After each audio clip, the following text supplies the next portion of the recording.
Hey guys, Rinji here. Once again, bringing you the worst out of the VTuber community. And boo, it's spooky month, as you can probably tell. And what's scarier than a bunch of misinformation about your favorite VTuber talents? Well, probably a lot of stuff, but today's that kind of topic. A VTuber by the name of Zozo decided to spread a fair bit of misinformation about Henya the Genius of VShojo's Oshi mark. And what's the misinformation? Well, let's get right into that one. Unfollowing a certain corporate VTuber after learning their Oshi mark is uncommon dog whistle for lolly bullshit. And they probably are aware of that. Why does it seem like so many of them are just gross at this point?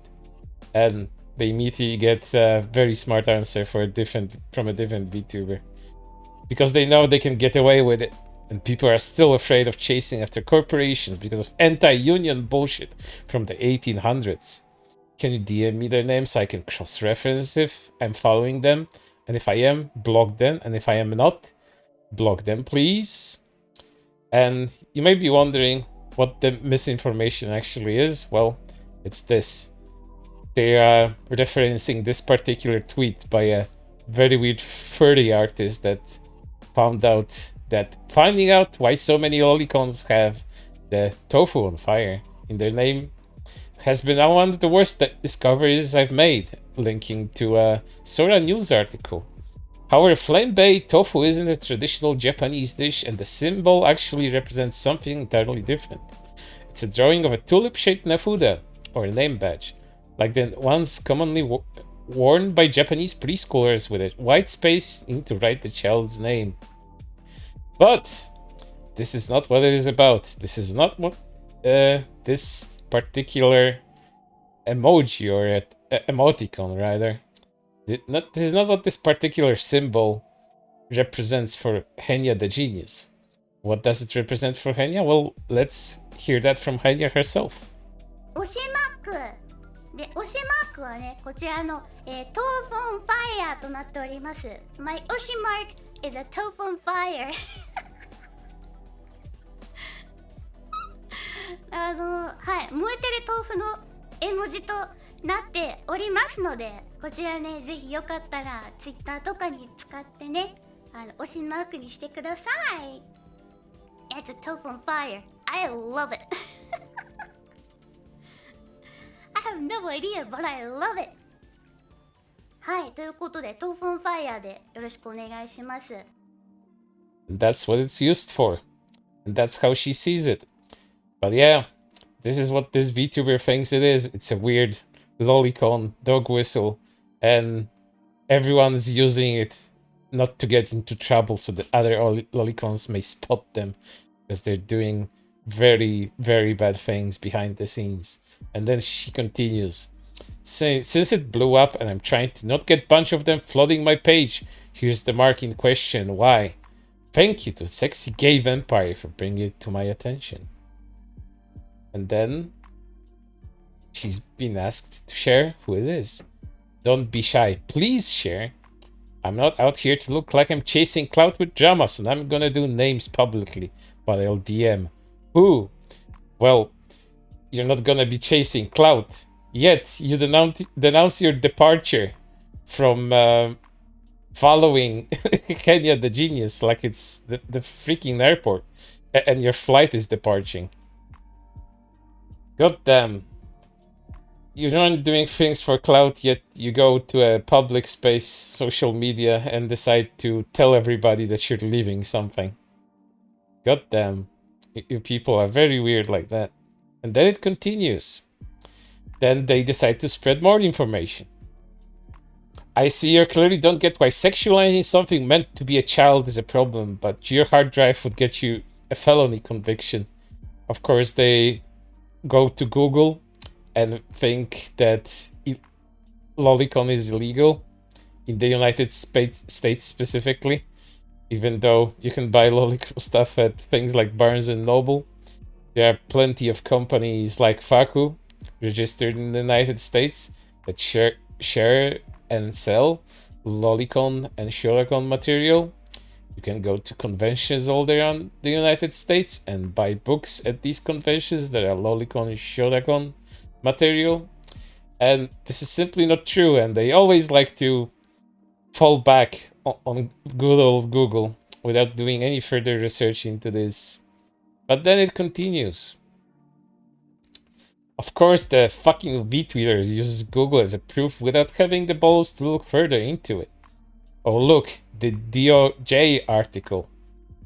Of course, they link to the obscenity stuff, even though obscenity can be determined to be pretty much everything, dependent on the judges and jury. So this is really nothing in terms of this illegal discussion about this sort of stuff. Lolicon and Shoracon are simply legal and can be purchased, sold, resold in the United States. So, moving on. Accountable for sexual depictions of children. I don't give a fuck, it's just art. Sexualizing a child-coded character is wrong. Code it. No children are involved, just ignore it or get out of the community if you dislike it that much. And believe it or not, this person also previously, you don't see it now in my particular screenshot, but they had a gear icon in their own profile, and guess what that is? Well, that's an actual dog whistle for pedophiles. But you know, let's see what's that about. That gear in the name, I'm not letting it go, calls Henya Oshi mark a pedo dog whistle while wearing one themselves. Had refound the archive detailing what I'd mentioned, since Zozo has accused me of lying about its origins, as well as the still active pedos that used it in 2021. Imported thread on actual pedophile advocates here. The users being covered here are technically lolicons, but only because they're actual honest-to-god pedophiles. They make anti-arguments, but they believe them in a weird sense. The second is Azo's group, who are politically far left, and some, but not all of them, who use the gear as an identifier. Most of the group are trans women, with a few cis men and other LGBT people thrown in. No, I want you to comment for yourself. And then you got your proof, and names on top of it, one which I discovered is active again. Now maybe address the pedo dog whistle you have in your name, while being arrogant enough to accuse others while ignoring their context. And in lieu of proof, I have removed it, simple as. And then they continue to spread that obscenity stuff. Fine, dipshit. You know obscenity laws are up to the judge, right? I feel like you're delaying on technicalities and judge leniency on the topic of explicit art of underage characters. Physically or otherwise, you're kind of admitting that you lost the argument. There are multiple public websites with lolicon stuff, hundreds if not thousands of artists. Baku distributes in the US and conventions have it too, as I was saying. None of these people have problems with the law. If you look up recent cases of obscenity, it's like realistic babies being skinned. I love how the response by that community against anything they dislike is always just slurs and like weakest insults, LMAO. Well, if you don't want to get insulted online, the very best thing to do is to not spread misinformation and lie about people. Just a hint. The trans community harbors way more pedophiles than the lolicon community, and as a trans person I can say this is true. Big irony that the gear this person used to have on their profile used to be a symbol for pedophiles to identify each other. LOL. It was removed when that brought up because I don't support it.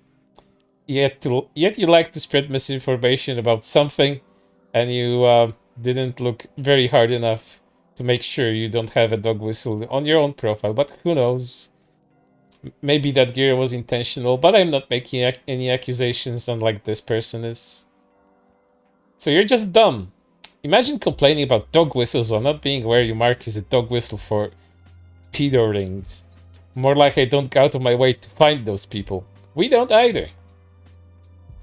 If y'all need to block list to go read some quote retweets of my post from yesterday. Jesus Christ, these fucks need actual help. It would be a real shame if Zentraya saw you attacking her best friend and blocked you. I didn't attack anyone, you goofball. No. just insinuating that people are committing a crime. That's not an attack, that's just an opinion that you have. And what about the people you accused of doing what you were, whether directly or implied as in the thread you linked? I voiced an opinion that it's gross. I didn't really imply shit, you're all self-reporting on that front. Yeah, that's why you said that someone's catching a felony charge. You're that brilliant.